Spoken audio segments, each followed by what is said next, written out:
एक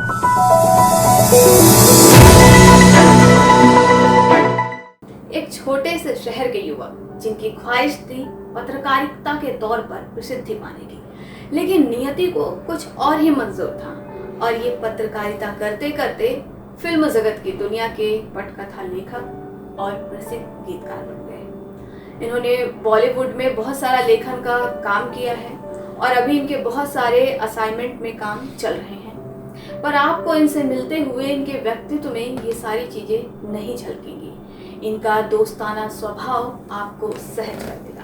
तो आज हम इनसे रूबरू होंगे और जानेंगे इनके अभी तक के सफर के बारे में। सर, बहुत बहुत स्वागत है आपका हमारे चैनल में। Thank you. आप सबसे पहले सर ये बताइए कि आपका पत्रकारिता से लेके जो फिल्म आप अभी जो राइटिंग कर रहे हैं, इसका सफर कैसा रहा? देखिए, सफ़र की बात करें तो बहुत शानदार है और चल रहा है अभी तक। और मैं जिस शहर से हूँ वो छोटा शहर है और कोई भी अपना घर आसानी से नहीं छोड़ पाता। एक्चुअली घर छोड़ना बहुत मुश्किल होता है। जब आपका घर छूटता है तो उसके साथ बहुत कुछ छूटता है, आपकी सुख सुविधाएँ, माँ बाप का प्यार, आपके दोस्त बचपन के, और ज़िंदगी के कड़ी धूप के अनुभव आपको यहाँ होने लगते हैं। और मैं एक शहर से चल के मुंबई में आया और मुंबई में आके अपनी जगह बनाना काफ़ी मुश्किल था। एक्चुअली मैं एक गीतकार और लेखक तो बनना ही चाहता था, क्योंकि गीतकार मेरे अंदर बचपन से था। कविताएं लिखता था, पोएट्रीज करता था। लेकिन जब मुंबई में आया तो यहाँ पे सरवाइव करने का थोड़ा सा एक मुश्किल सफ़र रहा। तो मैंने कहा क्या किया जाए, कैसे किया जाए। तो शुरुआत मैंने पत्रकारिता से की। मैंने एक जर्नलिज्म का छोटा सा कोर्स किया था, यहाँ से डिप्लोमा किया था मुंबई से, मास कम्युनिकेशन का। मैंने स्क्रिप्ट राइटिंग का कोर्स किया था दिल्ली से। दिल्ली में मैंने काफ़ी साल तक थिएटर भी किया था। तो मैं एक्टर था, एक्टिंग की वर्कशॉप करता था, वर्कशॉप लेता था वहाँ पे। काफ़ी सारे प्लेस में मैंने पार्टिसिपेट किया दिल्ली में। करते करते तो मैं उन प्लेस को लिखने लगा, प्लेस के लिए गाने लिखने लगा। वही मेरी कंटिन्यूटी मुंबई में आके हो गई। फिर यहाँ आया तो पत्रकारिता करते करते लोगों से पहचान बनती गई और पत्रकारिता के तौर पे भी मेरा शानदार सफ़र रहा है। एक्चुअली मैंने बहुत सारे लोगों के इंटरव्यूज़ किए यहाँ पे। सुनील दत्त, बाला साहब ठाकरे, राज ठाकरे, गोपीनाथ मुंडे, शत्रुघ्न सिन्हा, शेखर सुमन, एक से एक हस्तियों पर इंटरव्यू किया। और वो सब करते करते फिर धीरे धीरे मेरा मन तो राइटर ही था। तो लेखन के तौर पे मैं धीरे धीरे करके इस दुनिया में आता चला गया और मुझे थोड़े थोड़े काम मिलने लगे। एड फिल्म मिलने शुरू हुई, डॉक्यूमेंट्रीज मिलने शुरू हुई और फिर फिल्म और फीचर फिल्म और वेब सीरीज आज तक उस सिलसिला बरकरार है। बेहतर क्या था, बतौर पत्रकार काम करना या स्क्रिप्ट राइटिंग? दोनों ही अपने आप में बेहतर है, दोनों शानदार हैं और दोनों का अपना एक वजूद है। पत्रकारिता का अपना एक मज़ा है और लेखन का एक अपना। हालांकि ये दोनों कॉम्प्लीमेंट है एक दूसरे के। अगर आप एक अच्छे पत्रकार हैं तो अच्छे लेखक होने में कोई गुरेज नहीं है, और अगर आप एक अच्छे लेखक हैं तो आपके अंदर भी पत्रकार होता है, क्योंकि वाक्पटुता होती है, क्षमता होती है, बोलने की शक्ति होती है, लोगों के सामने आप कन्फ्यूज नहीं होते। तो पत्रकारिता के तौर पे मुझे मेरी राइटिंग का जो सफ़र था वो काम आया। मेरे अंदर जो शब्द थे, मेरे अंदर जो चीज़ें थी वो काम आई। मैं कभी इंटरव्यूज़ तैयारी नहीं करता था, मैं सामने से बस रैंडमली पहुंचता था, लोगों से बात करने लगता था और बातें हो जाती थी उनके लिए। और 15-20 मिनट का लोग टाइम देते थे, एक एक घंटे तक हमारी बात चलती थी। और लेखन का अपना मजा है, क्योंकि लेखन करते करते मैं ये लेखन वो चीज़ एक्चुअली जो मैं करना चाहता था, जो मैं कर रहा हूँ एक्चुअली, जो मेरा जॉब सेटिस्फैक्शन है, जो मेरे अंदर है, लेखक मेरे अंदर है। तो आज भी मैं दोनों विधाओं से जुड़ा हूँ। कहीं ना कहीं किसी न किसी चीज़ के लिए मैं आर्टिकल्स लिखता रहता हूँ। मैं मीडिया के लिए भी लिखता रहता हूँ। मेरे बहुत सारे आर्टिकल्स बड़े बड़े न्यूज़पेपर्स में, मैगजीन्स में आते रहते हैं। सोशल मीडिया के बहुत सारे प्लेटफॉर्म पर काम करता हूँ ये सब करते करते। और फिल्मों के लिए, वेब सीरीज़ के लिए तो कंटिन्यू काम चल ही रहा है। करते करते आज इतना हो गया कि लिखते लिखते मेरे आज 40 से ज़्यादा गाने रिलीज हैं, शानदार गाने रिलीज हैं। मैंने बड़े बड़े सिंगर्स के साथ काम किया है, जिसमें शंकर महादेवन जी ने मेरे गाने गाए, उनके बेटे सिद्धार्थ महादेवन ने गाए, सुरेश वाडेकर जी, मधुश्री, एक से एक सिंगर्स। इंडियन आइडल के साथ मैंने कुछ एल्बम्स किए हैं। सोनी म्यूजिक, यूनिवर्सल म्यूजिक, जी म्यूजिक कंपनी और टाइम्स, आप कह सकते हैं हिंदुस्तान की हर बड़ी म्यूजिक कंपनी से मेरे गाने रिलीज हैं। तो फिलहाल जो आपका अभी रिसेंटली जो काम चल रहा है राइटिंग का, आप उसके बारे में ज़रा बताइए।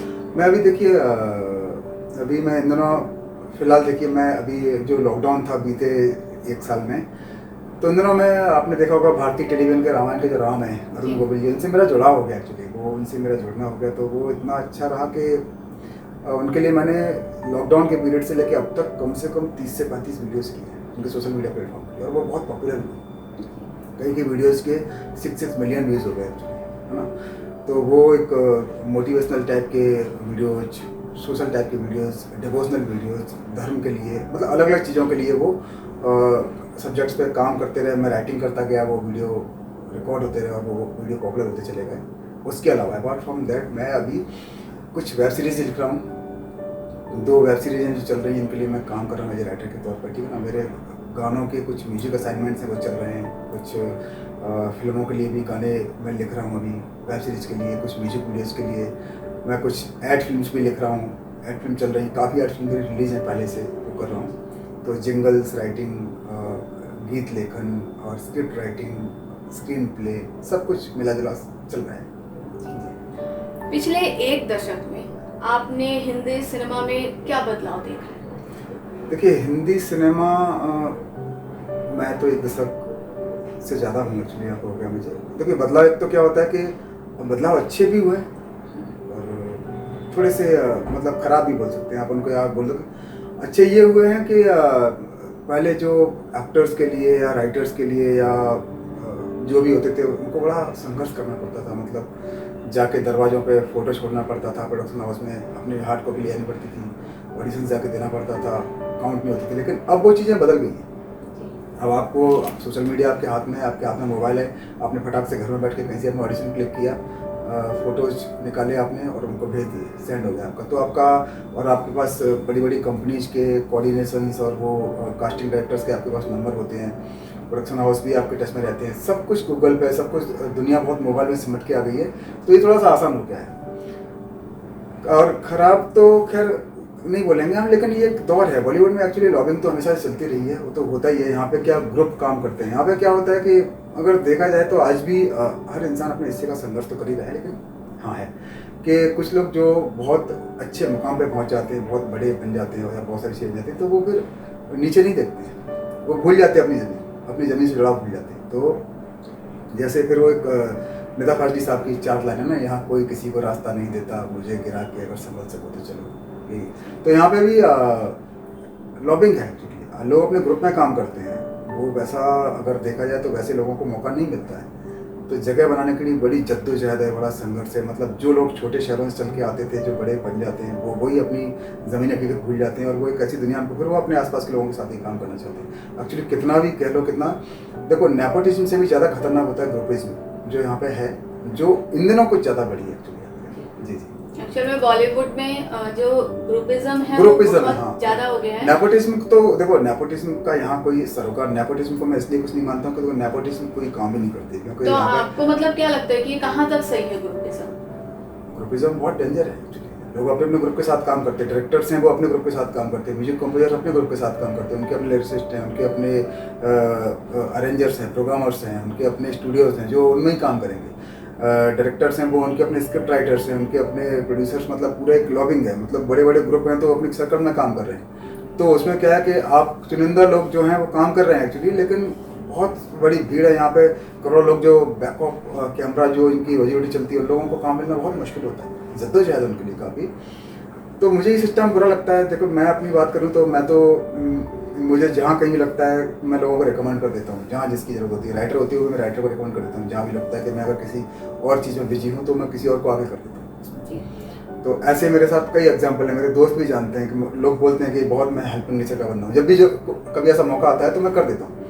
अगर ऐसा लोग सोच लें तो सच में ना इंडस्ट्री बहुत बदल जाएगी। इसका जो ना रूप है ना वो लोगों के सामने अलग ही आएगा। लेकिन अभी क्या होता है कि एक दुनिया है जो बन जाते हैं वो, फिर ये मतलब एक बार आप जब लोग बड़े बनते हैं तो ईश्वर से मिलना आसान होता है, भगवान से, लेकिन इनसे मिलना मुश्किल होता है। ये लोग इतने बड़े बन जाते हैं, ईश्वर से, भगवान से बड़ा अपना कद समझ लेते हैं। उनको पता नहीं छोटी जर्नी होती लाइफ की, कहीं ना कहीं इंसान बन के रहो तो ज़्यादा अच्छा होता है। जी, अभी बॉलीवुड में बहुत सारे जो नए युवा हैं वो आना चाहते हैं, चाहे वो एक्टिंग करने के लिए हो या राइटिंग के लिए हो, मतलब अलग अलग फील्ड में। तो आप उनको क्या बोलना चाहेंगे इस फील्ड में आने के लिए? मतलब आप उनको क्या संदेश देना चाहेंगे, क्या सजेस्ट करेंगे उनको? देखिए, मैं तो सबसे यही कहूँगा कि बहुत कठिन है ढकर बनने की, आसान तो नहीं है।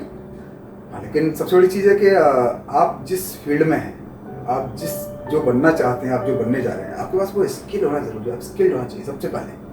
क्या होता है कि बहुत सारे लोग ऐसे होते हैं, मैं आपको बताऊँ, बहुत सारे लोग ऐसे होते हैं जिनकी बहुत अच्छी शक्ल सूरत है, हैंडसम, उनको बचपन से, अरे तू तो हीरो लगता है, तू तो बहुत सुंदर दिख रहा है, तू तो ये लग रहा है, और वो ऐसा उनको बोल दिया सारी चीज़ें, तो क्या करते हैं फटाक से तैयारी करके तू तो जा बम्बई और तेरे लिए तो तू तो बन जाएगा। लेकिन उनको ये नहीं पता कि यहाँ पे सुंदरता के कोई पैरामीटर्स नहीं है। यहाँ पे जो बड़े बड़े अभिनेता आप देख लो, नसीरुद्दीन शाह से लेकर के आज नवाजुद्दीन सिद्दीकी तक, सारे लोग बिल्कुल भी यहाँ पे शक्ल सूरत के अगर पैरामीटर्स होते तो सारे सिक्स पैक वाले सबसे बड़े सुपरस्टार होते हैं। एक्चुअली वो नहीं, यहाँ पे टैलेंट की कीमत होती है। आप स्किल्ड होना चाहिए, इसी तरह राइटिंग में, इसी तरह डायरेक्शन में। आपको आप जो काम करने आए सबसे पहले आपके पास उस काम की महारत होनी चाहिए। मतलब इतना पता नहीं चाहिए कि आप अगर मैदान में जा रहे हैं युद्ध लड़ने के लिए तो आपको धनुष चलाना आना चाहिए। आपको पता होना चाहिए कि कल को अगर मुझे बड़ी जगह मौका मिलता है, मौका मिलना बड़ी बात होती है, आपको मिलता है तो उस जगह आप हथियार डाल के ना आ जाएं, बल्कि अपनी विजय करके आए। क्योंकि ये होना चाहिए। और जब आप स्किल्ड होंगे तो मौका जिंदगी या किस्मत आपको एक बार दे देगी, लेकिन फिर दूसरी बार तीसरी बार आपको मौका नहीं मिलता है, वहीं पे आपको साबित करना होता है। तो ये है सबसे पहले स्किल्ड होना आपका जरूरी है। और आपके अंदर आपका टैलेंट है,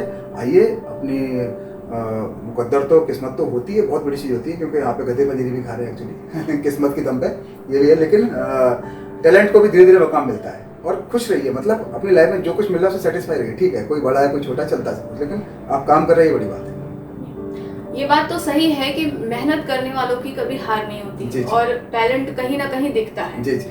पर बॉलीवुड में अगर देखा जाए तो किसी नए युवा की बात करें या जो नया टैलेंट हो, भले वो गांव से उठकर आया हो, जी। उसकी एंट्री वहां पर जाना मतलब बहुत ज़्यादा मुश्किल होता है। जो ऑलरेडी काम कर रहे हैं फिल्म इंडस्ट्री में, उनके ही बच्चे या उनका ही कोई रिलेटिव या फिर वही अगर किसी को लेकर आ रहे हैं तो उनको ही काम मिल रहा है। तो ऐसा क्यों? देखिए वो होता है, पॉलिटिशियन का बेटा अपने बेटे को पॉलिटिशियन बनाता है। एक्चुअली ये विरासत है। डॉक्टर का बेटा अपने बेटे को डॉक्टर बनाना चाहता है, गलत भी नहीं मैं मानता हूँ, ठीक है ना। इंजीनियर अपने बेटे को इंजीनियर, जो अब विरासत, कोई बिजनेसमैन है बड़ा तो वो चाहता है कि उसकी विरासत उसके बच्चे संभालें, ये होता है। सब अपने अपने बच्चों के लिए करते हैं, सब सारी चीज़ें होता है। लेकिन उसके साथ साथ कोशिश ये भी होनी चाहिए कि हम बाहर के लोगों को भी मौका दें, ये ज़रूरी होता है एक्चुअली। वो मतलब ठीक है आप अपने बच्चों के लिए कीजिए, लेकिन दूसरे लोगों के लिए रास्ता खुला रखिए। यहाँ पे क्या होता है, जैसे मैं बताऊँ, मैं बहुत सारे ऐसे राइटर्स को जानता हूँ जो पुरानी जनरेशन के हैं राइटर, वो मतलब क्या करते हैं, वो अपनी चीज़ों को छोड़ना नहीं चाहते। मतलब उन्होंने इतना लिख लिया लेकिन फिर भी नई जनरेशन के लिए कोई जगह नहीं बनाना चाहते। वो नहीं सोचते कि हम इनको मौका दें, इनको आगे आने दें। आज भी वही लिखना चाहते हैं, कल भी उन्होंने वही लिख रहे थे। वो सोचते हैं कि नहीं हम ही, अगर वो चाहते भी तो चाहते हैं कि वो उनके अंडर में काम करें, उनके जूनियर बनकर काम करें, वो हमेशा मतलब उनसे सीखते रहें, उनके आगे, मतलब उनको कभी आगे आने नहीं देते वो लोग। होना ही चाहिए कि आपने इतना नाम कमा लिया है, इतना सम्मान कमा लिया, आपके पास इतने सारी उपलब्धियां हैं, आपने इतना सारा काम पीछे किया हुआ है, तो आप थोड़ा नई जनरेशन को आगे बढ़ाइए ना, बढ़ाइए, थोड़ा सा बड़ा दिल कीजिए, हिम्मत कीजिए। कितनी बड़ी इंसान की ज़िंदगी की यात्रा होती है। आप कुछ ऐसे काम करके जाइए कि लोग आपको याद रखें कि मतलब चलो ठीक है, आप थोड़ा कीजिए किसी को कि टैलेंटेड बंदा है, मैं क्यों हर जगह आगे रहूँ, मेरा नाम है तो मैं ही आगे रहूँ हर जगह, मतलब मैं ही सब कुछ करना चाहता हूँ, ये काम भी मैं कर लूँ, वो भी। ये होता है एक्चुअली। ये अगर नहीं होगा, ये ट्रेंड जिस दिन खत्म हो जाएगा तो फिर क्या होगा कि लोग, बहुत सारे लोगों को मौका मिलने लगेगा काम करते करते। वैसे महाराष्ट्र में तो काफ़ी मराठीवाद भी चलता है, तो अगर यूपी बिहार वालों की बात करें तो वो यहाँ पर आके रहना और स्ट्रगल करना और बॉलीवुड में जाना काफ़ी मुश्किल है। तो फिलहाल अभी योगी जी ने जो काम किया है, यूपी में फिल्म इंडस्ट्री बना रहे हैं वो, तो आप इसके बारे में क्या कहना चाहेंगे? मतलब मैं सबसे पहले तो एक बात को बिल्कुल नहीं मानता कि यहाँ पे कोई मराठीवाद है, महाराष्ट्रवाद, वो सब। जय महाराष्ट्र, सबसे पहले ये लोगों की कर्मभूमि होती है महाराष्ट्र में। बिल्कुल भी यहाँ के लोग बहुत प्यारे हैं, बहुत अच्छे हैं। बॉलीवुड में हमेशा से, जब से हमेशा बाहर वाले लोग आके यहाँ पे अपनी जगह बनाते रहे, महाराष्ट्र वालों ने खुले दिल से उनका स्वागत किया, सम्मान किया, उन्होंने अपनाया। बाला साहब ठाकरे थे, वो उनसे बड़े बड़े अमिताभ बच्चन साहब के, दिलीप कुमार साहब के बड़े बड़े लोगों को रिश्ते रहे, उनके घर पर जाते थे। ऐसे बड़े बड़े जो भी हैं उन लोगों ने बहुत, ये लोग बहुत प्यारे लोग होते हैं महाराष्ट्र लोग। उनके बारे में अगर कोई बोलता है कि सब चीज़ें कहने की बातें होती हैं, सब चीज़ें, देखो बॉलीवुड इतना बड़ा है, महाराष्ट्र बहुत अच्छा है, यहाँ पे लोग बहुत प्यार करते हैं और उन लोगों ने हमेशा से एक दूसरे का सम्मान किया है, टैलेंट की कदर करते हैं। रही बात यूपी में इंडस्ट्री बनाने की सारी चीज़ें, तो ठीक है, अगर वो बना रहे हैं वो भी एक अच्छी पहल है। देश में जगह जगह, साउथ में भी अपनी एक इंडस्ट्री है, कोलकाता में अपनी एक इंडस्ट्री है, और सब जगह एक इंडस्ट्री, ठीक है। अगर वो बना रहे हैं, ऐसी कोशिश करें, अच्छी बात है, पहल करना चाहिए। जहाँ का टैलेंट है वहाँ उनको प्लेटफॉर्म उस जगह मिलेगा, ठीक है ना। अगर यूपी के लोग हैं तो ज़्यादा भीड़ यहाँ नहीं बढ़ेगी, उनको अगर वहीं काम मिल रहा है, ठीक है ना, तो वो वहाँ काम करेंगे। साउथ के लोगों को वहाँ काम मिल रहा है, वहाँ काम करेंगे। वेस्ट बंगाल के वहाँ मिल रहा है तो वहाँ काम करेंगे। तो कोई बुरी बात नहीं है, अपॉर्चुनिटीज होनी चाहिए, प्लेटफॉर्म्स होने चाहिए, और संभावनाएं हमेशा खुली रहनी चाहिए। इसमें कोई नहीं है कि कोई भी दुनिया एक जगह नहीं होती है, कई जगह उसके आयाम होते हैं। कंपनी की बहुत सारी ब्रांचेज होती हैं, बहुत सारे दुनिया भर में उसके कई सारे ये फ्रेंचाइज भी होते हैं, तो कोई बुरी बात नहीं।